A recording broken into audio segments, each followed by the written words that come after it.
listening to The NightSide with Barb DiGiulio on NewsTalk 1010.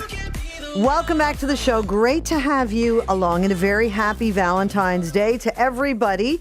And as I've been saying, you might be with someone tonight. You might be hanging out with your animal, watching some Netflix. We're here for you, and it's great to have you along. And thank you so much for hanging out with us here on the NightSide. Special guest in studio, and we haven't seen him for a while, Dr. Mulholland. He is the founder of SpaMedica and one of Canada's top cosmetic plastic surgeons. Welcome back to the show. Thank you, Barb. I'm looking forward to a Valentine's discussion of surgery. Well, and thank you for the lovely heart pillow that you and your wife, Ann, brought for me. And we're going to be bringing Ann in a little bit later on in the show. That was very thoughtful. Thank you. It's a heart-to-heart talk. Yes, it certainly is. You guys had your Valentine's dinner? Yeah, we went to Lee's on King Street. It was a nice tasting menu. It was beautiful. It was very romantic, of course. You are in peak physical condition. Yes, I was a little bit chubby, and I worked, ate a lot of simple carbohydrates, and I became motivated to get back in shape. And I used to play professional hockey, so I'm familiar with that feeling. But it had been several decades, to be honest, since I didn't get shoulder breath just getting out of my car. So how are you feeling? Like, do you feel better than you've felt in a long time? Oh, I really feel great. I haven't felt this good since, it was 1984, and there was Flock of Seagulls and Martha and the Muppets. No, yeah, I feel great. And I thought I was quite productive, and I was, but now I'm even more productive, and I feel I have so much more energy. And so that's just basic nutritional common sense. My wife's a gluten-free vegan, so I just kind of follow what she eats, and a modicum of physical fitness. And I'm feeling really great. Wow, good for you. That's amazing. And so I guess I was going to say a little self-liposuction too, of course. The main change in your diet, but if you've gone vegan, that would be a big one. Well, I didn't go vegan because I still eat some meat, but a lot of complex carbohydrates. I basically cut out simple carbs, kind of paleo-esque I'm not a prescribed follow this diet, that diet. I just made a focused decision to eat disciplined and with purpose, and it's been a 6-month journey. We have a triathlon coming up, so I'm trying to get in shape for that. Amazing. Good for you. Mm-hmm. And how are things in the cosmetic surgery world these days? Booming. Last year was the busiest year on record in North America for my practice personally. I would imagine most busy plastic surgeons. And in North America, we've become really a culture of self-actualization, whether it's being the best you can be in diet and exercise, or pursuing a job you want, and looking the way you want. It's become less about guilt and vanity, more about just self-actualizing. If you want to look a certain way and you've tried everything, most people don't feel that there's a lot of taboo around it, and a lot of it's non-surgical. That's interesting. And then, of course, there's the rise of the millennial. The millennials have embraced. They're all about it, right? It's crazy. It's like a religion. It's like they've seen their mothers reluctantly dive into Botox and fillers and wait till they're in their late 40s or 50s, and they said, no way, I'm just not going to get old. Whether it's because they exist on dating apps and they get left and right swipe so quickly they want to make a right swipe cosmetic decision, or it's just the job market's difficult and they want to make sure they look refreshed and rested. It's just been, I think it's sometimes an unhealthy predisposition, and you've got to be cautious, select the right surgeon, the right facility. And you need to be cautious. It's not like you're going into picking out a coat or a jacket with a retail decision walking out. There are some risks, but it's an industry full of many options that aren't always surgical. 416-872-1010. Text us at 71010. Dr. Mulholland is here for the hour, and he is taking your calls, answering your questions. Oh, we just lost her. I was just going to go. We had someone on the line. She was waiting very, very patiently. She wanted to ask about liposuction, but let me ask you, because you're talking about millennials, and I was going to ask if cosmetic plastic surgery, all the different procedures are more accessible. But as you were explaining that, I feel like there's also the stigma's dropping away. They're really, because of the growth and explosion of non-surgical options, surgery still has a little bit of taboo. Okay. Not so much as it used to, but, not many women are like saying, hey, look at my facelift scars. Right. But a little bit of Botox, some soft tissue fillers, laser hair removal, non-surgical fat destruction. 82%. Last year, there was $15 billion spent in North America on cosmetic enhancement, including skincare. And 82% of that $15 billion is just spending things on non-surgical experiences. So you could say, I'm never doing surgery. I don't really believe in that kind of risk and recovery, but you could be doing non-invasive enhancements, look a little fresher, a little trimmer, a little firmer, a little smoother, a little less hairy for the rest of your life, and never have to do surgery. All right, Jessica is back on the line. Hi, Jessica. Welcome to the show. Hi, thank you. Go ahead with your question. Okay, I am about 25 pounds overweight. And last or 2 years ago, I had lipo for like a double chin, and I didn't really notice any difference after. And I was just wondering, if that doesn't work, like, can I try that again? Or is there another route that I can take that maybe might get me some better results? That's a great question, Jessica. Now, were you at the same weight when you had your double chin lipo done? The same weight as I am now. And you haven't put on or lost weight, but you didn't see much difference? No, I didn't. And so, I'm the same weight. Yeah, I look the same. So you still have a bit of a double chin? Exactly, yeah. Okay, so that's very common to have a double chin or a bit of a obtuse neck, no right angle definition. And what's happened is the fat that you hoped could have been lipoed is living under a muscle in your neck called the platysma, and it's a submuscular fat deposit. And in those circumstances, generally, clinical exam can often pick it up, but sometimes not. Sometimes you do the lipo and you go, damn, that neck's still kind of obtuse. And that's because it's living a bit deeper, and it requires, under local anesthesia, a little incision, about an inch long in that crease under our chin. And the surgeon would open up the muscle compartment and with a pair of scissors, surgically remove it. And that will give you the neck you're looking for, because you likely have subplatysmal under the muscle fat. Okay. Okay. Is that about the same price as lipo, or is that a lot more? It is a bit more because it takes more surgery. It takes about an hour and 15 minutes versus 45 minutes for lipo. But it's very affordable, meaning that most submental lipectomies are going to cost you in that $5,000 to $8,000 range, which is twice what submental lipo will cost. But if you're really looking for a right angled neck, it sounds like you don't have much of a choice. Exactly. Okay. All right, well, Jessica, thanks a lot for the call. That's interesting. I know someone else who had a similar procedure, and same thing. They said they didn't notice a difference. Yeah, so it was just that the suction was performed just in the wrong compartment, and you can't really suck safely under the muscle, so we suck under the skin. And at the end of that suction, you may have a little quarter of inch gone, but you still have a chubby neck. There's a huge fat compartment under the muscle. And does that pull out in one piece? Yeah, it's really cool. You can see it on YouTube if you're really into Dexter season 1. It's kind of like that, a little local. Okay. And you lift the muscle up, quite delicate, and it just comes out, and it's like you're delivering, it's like some sort of OBGYN ward. You're delivering this little thing, like a Ridley Scott alien movie, and out comes this little glob of fat, and that's your double chin. All right, 416-872-1010. Text us at 71010. Dr. Stephen Mulholland is here. We've got him for the hour. We're going to be taking your calls. Anything to do with any kind of cosmetic procedure, he is the person to talk to. You are listening to The NightSide. Welcome back to The NightSide. Great to have you along, and happy Valentine's Day. We're here with Dr. Stephen Mulholland. He is the founder of SpaMedica, one of Canada's top cosmetic surgeons. A little later on in the next hour, we are going to be joined by Ann Kaplan. I hesitate to say your wife. I want to say, your partner, your better. She's so much, right? She's so big and she's so vibrant. And we saw her earlier, and she's going to be coming. She's got a great book out. Yeah, she's put out this book, How to Be Successful in Spite of Him, with the him crossed out and yourself under that. So as Dr. Him, married to this amazing woman, I read this over Christmas, and to be honest, she does so many things, MBA, PhD, amazing mother, wife, runs a big business. I didn't even know she wrote it. And then she said, you're kidding. I didn't know she was working on her. Maybe she told me, but I wasn't as attentive from an auditory perspective. But it's not like she was taking time every day. This is my time to write. She managed to get it done with everything else. I read it over Christmas, and I have to say, as someone who's reasonably successful, I found little things that I said, yeah, right on. That's kind of what I'm doing to make my life more purposeful. Mm-hmm. Yeah. Mm-hmm. There's a lot of that in there, and I can't wait to bring her in. We're going to be talking about that.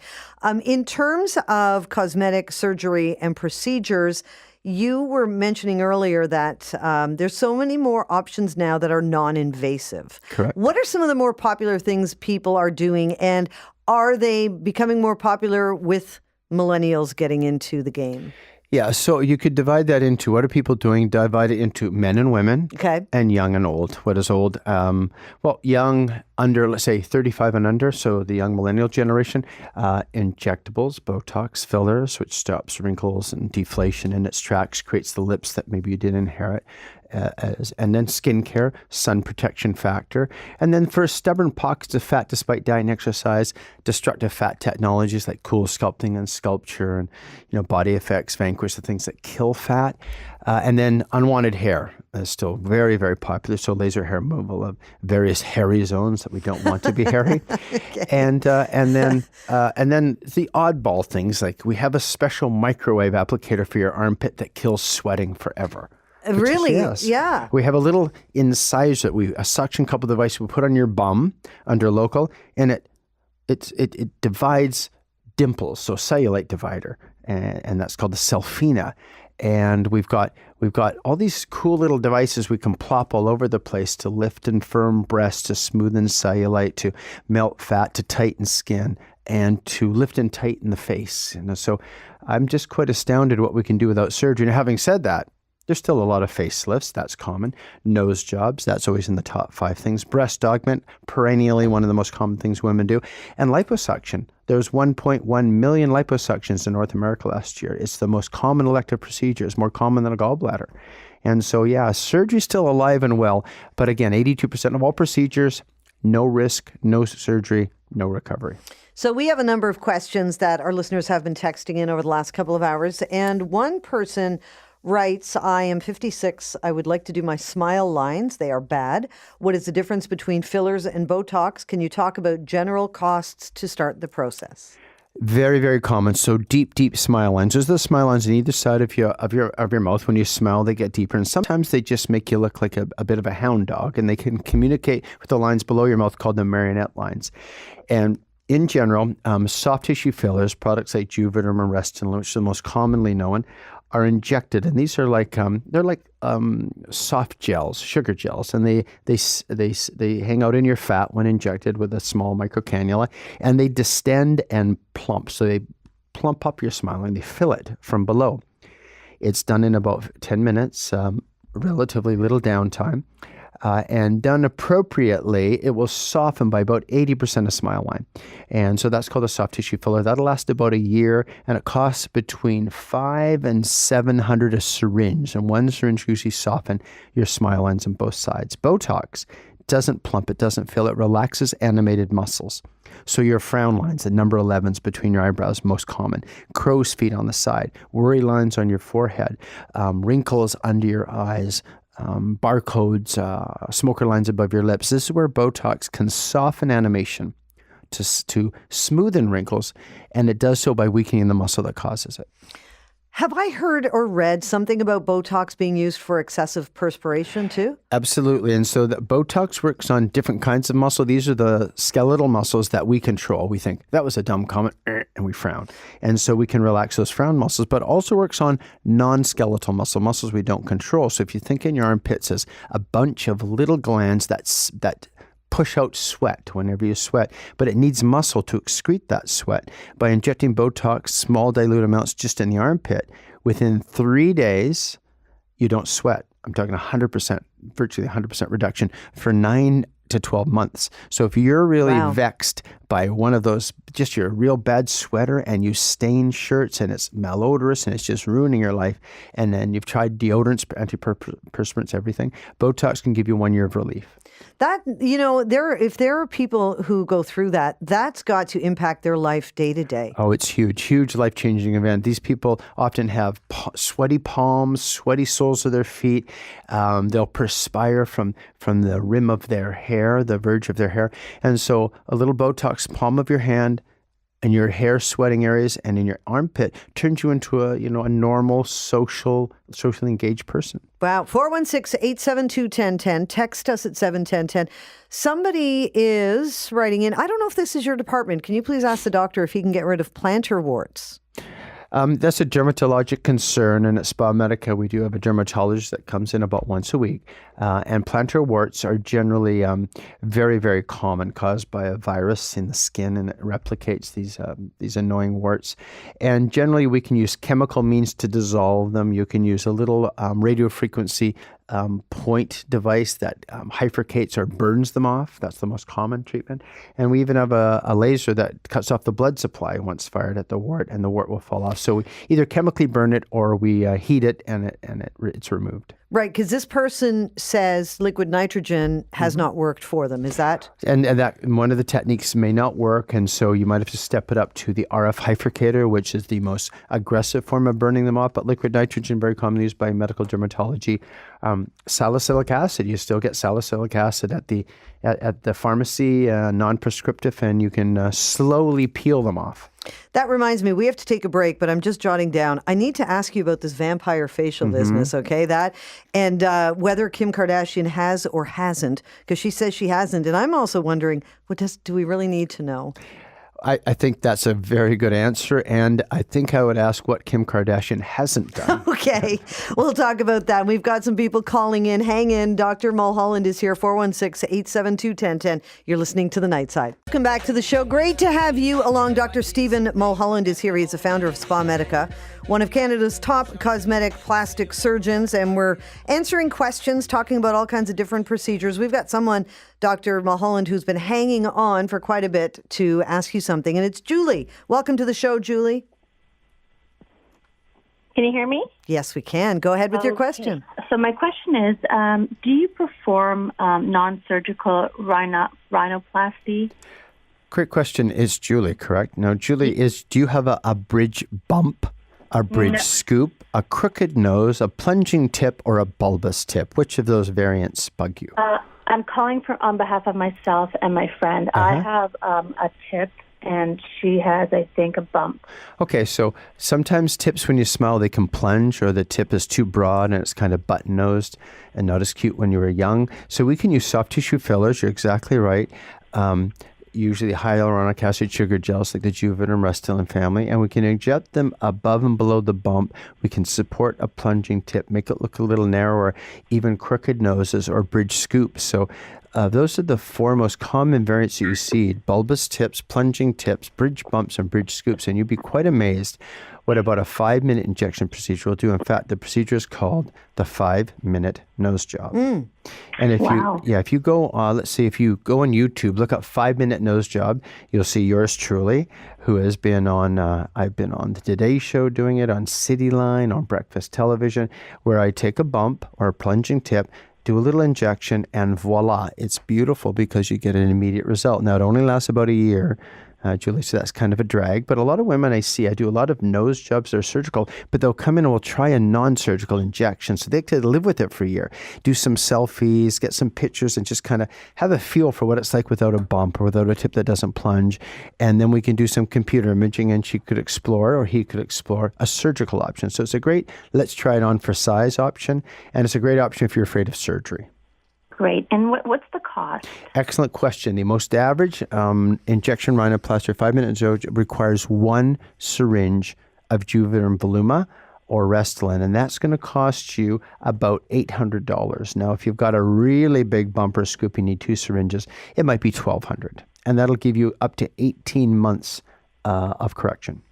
And that's compared to how much for a surgical nose job in the city is about $10,000 on average. Yeah. So it's a good way to try it out. It's a good try it on for size, for sure. And if you've got a big event, I have some girls who come in and say, oh, geez, I wish I'd seen you 2 years ago because I got a wedding coming up and it's in 3-4 months. It's the only thing you can do when you have a big event because you really need a good year to recover from a nose job to get the final result.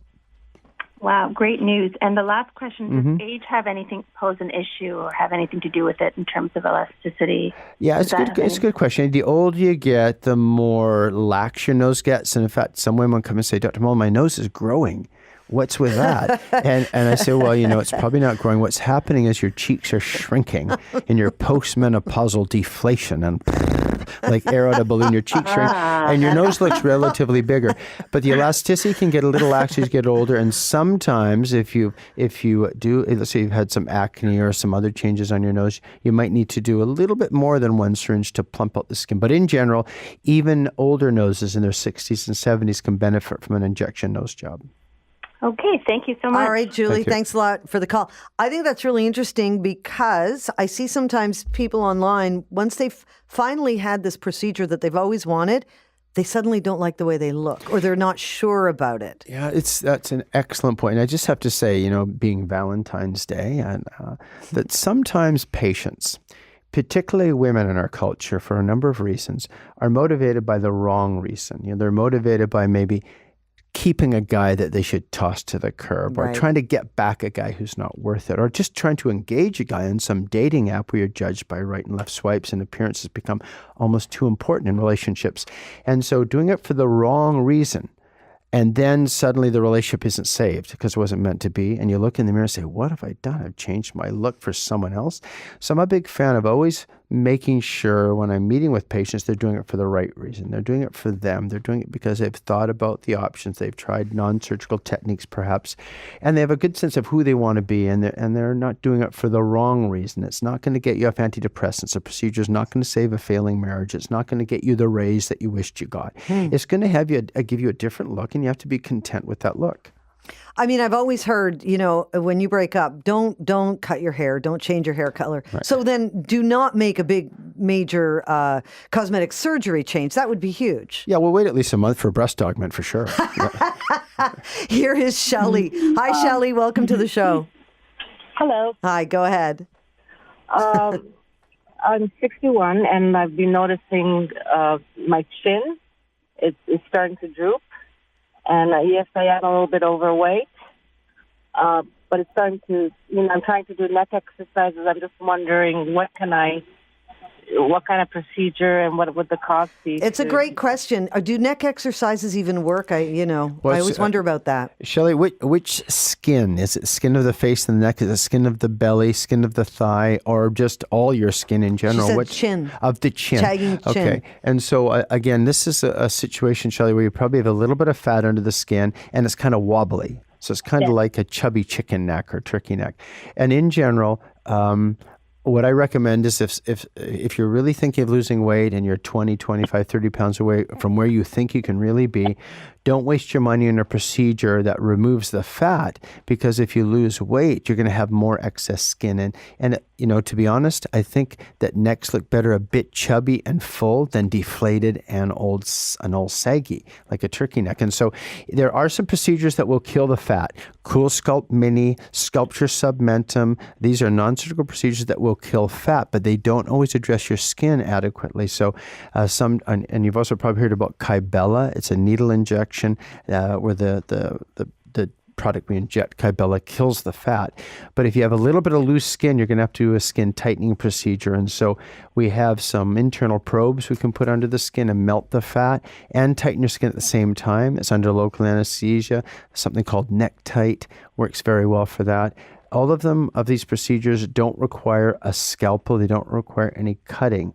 But if you came to me and said, Dr. Mulholland, money's not an object. I don't mind doing a procedure local. I don't mind a scalpel. Then a good old-fashioned neck lift, just a neck lift where the fat's removed and we pull up the skin and take out the excess and hide the scar behind your ear, is probably at 61 going to be your best option. And, I do see some patients like yourself who waste some money doing things that give a little bit of an improvement, but you spent $3,000-4,000, you didn't get what you wanted. Usually a good old-fashioned neck lift, which is going to be upwards of $10,000, is going to give you that right-angled neck you had when you were maybe, 40, 45 years old, and it's probably your best investment. Okay. Thank you very much. Shelley, thanks for the call. We do have to take a break. How, up until what age do you have people of all ages? Sure do. I have to say that it's not chronological anymore. It's more physiologic. I have some patients from me that are 65 and they're terrible. I mean, they're smokers, they're diabetics, they're unwell. They've had, a heart stent, and they've had a stroke, and they wonder if they can get a facelift. No, you need life support. Wow. But then you've got 85-year-olds who are super fit and very healthy, and yeah, they can do procedures, because a lot of the facial procedures, especially, are done under local anesthesia. So I've done more mini lifts and procedures on octogenarians in the last few years than I did in my first 20 years of practice. These are healthy 80-year-olds that come and say, I'm active, I'm on boards, I want to look great with my grandkids, and I want to do a little procedure. And as long as they're medically well, no heart disease, and they can tolerate local anesthesia, there's many things you can do well into your 80s. Fantastic. Dr. Stephen Mulholland is here, and when we come back, we are going to be joined by Ann Kaplan. We're going to talk about how to be successful in spite of yourself, her new book, and she's a treat. You're going to love it. You're listening to The Night Side. I like me better when I'm with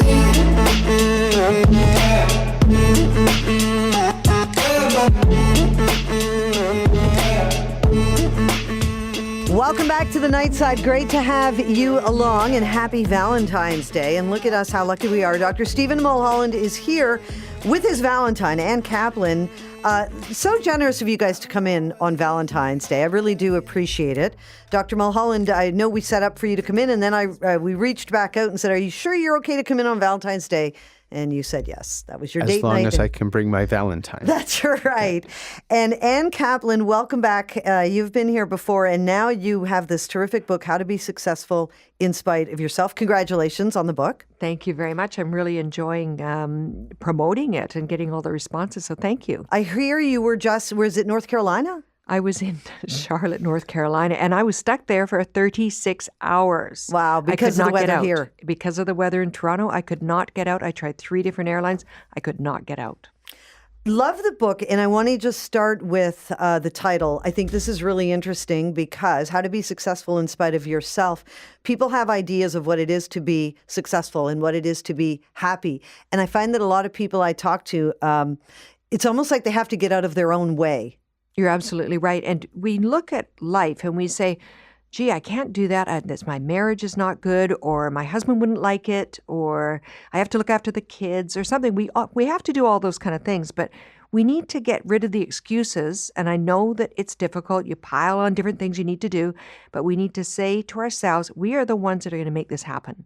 And even though we have a full plate, or even though we might have come out of a bad marriage, or we might be alone, or we've had a difficult background, we need to be the ones that take control and just move forward, get out of our own way, as you say, and take control to find the success in our lives. You, I imagine people look at you. You're very successful. You've done so many things. You're a successful business person. You've done TV. You're a writer. You are educated. Do people ever look at you and think it's come easy for you? I think almost everyone I meet, when they don't know me, or even when they do know me, I have one of my closest girlfriends says, well, everything comes easy for you. Just what you just said. And it's like, you've got to be kidding. I work so hard, but I do it with happiness. And if you look at success, it's not necessarily about education. It's not necessarily about money or marriage or anything. It's being able to live the way you want to live. And for me, living with joy in my heart, that's enough to be successful. I live happy. And that's nothing to do with money, and nothing to do with education, and nothing to do with being in business. It's just living with that joy. And that, to me, is success. So success is how you define it as well. I think something that I come across quite a bit that some people fail to see is that people who are happy still have bad days, still have adversity, still have stuff to deal with, as you have said in the book, still have that crap that comes into your life. What is it about people like you? I think I'm like that too, that people think, well, none of that bad stuff ever happens to you. And I do think it happens to everyone. You cannot stop the crap that comes into your life. But when it does and you wake up and you just feel awful, you know you're going to get through it. You know there's going to be a better day. Even though you're right at the bottom and you're feeling horrible, whatever's happened in your life, you know you will make it through. And so that, I think, is the difference when you have dealt with adversity and you've gotten through it and come out on top of it because you didn't think you could come out on top, that you can find your way through life if you know that you are the one that is in control and you can get through it. You are very candid in this book. It's a self-help book that reads also as a memoir. And you talk about a lot of painful stuff when you were growing up. Was that ever difficult for you, not to live that, of course it was, to decide to share that and be that open with everybody? It was very, and the book, even though it sounds like it's a memoir, I use sort of points in my life, that things that have happened, so someone can relate and say, hey, she didn't just start with loads of money. She didn't just do this. It didn't land on her lap. And I also bring up the very, very difficult things that happened in my past, that someone could look at it and say, okay, she actually has gone through something and I can relate to that. It might not be the same thing that someone else has gone through, but I needed to put a human element, an honest, truthful element in there that said, hey, I got through this and this is what I did. And I also take it from an educated standpoint, from a point where I have studied spirituality, that I can say there's different places I've taken it from. And yeah, you know what? I've lived through some tough stuff. And I got out on top of that, meaning I got out and I'm living a happy life. One of the things I found very interesting when you talk about your different levels of education, and you did an MBA and you got your doctorate, is that I don't think you put it this way, so these are my words, but I felt like, oh, she has had that imposter syndrome too, where you feel like somebody's going to realize I'm not really right at doing this. And then you discovered through doing it that, why wouldn't you? And you did do well and you excelled. Yeah, and when you say imposter syndrome, I points I've thought when I've gone up and done public speaking or been in the public eye, which has been quite a bit, is someone's going to discover how absolutely normal and scared I am, or else how absolutely I'm just the same as them. And when I realize that, and I do realize that all the time, is that I'm just the same as anyone else, and anyone else is just the same as me. We all walk into a room, and I mean that not a physical room, but we walk into life, we are faced with things that we are all the same. We're coming from the same, box of crayons where we draw our life, and we're not much different. Some of us have to start out on a very more difficult platform than others. There is sadness, there is evil, there are places where we're born into with more challenges. But we look at some very, very, very successful people that have overcome challenges and great challenges to go on and live a happy life and be successful, even more than you can imagine if they didn't start from those challenges. You write, there are so many, there are just great pointers all throughout the book, but one of the things is you are what you think. Yes. Can you expand on that a bit for people who maybe don't buy into that? Well, we live in our own reality, and when you can realize that you are the one that is in control of who you are and how you're perceived, when you realize you are the one that can make change and you can control your own life, you can control everything around you, because it sounds almost hokey. It's hard to talk about it a bit out of the book, but you're in control of your whole environment. And when you realize that you're in control, you can change your life and you can make your life happy. And then the next thing, you are happy. You're in control of it and everything, how you're perceived.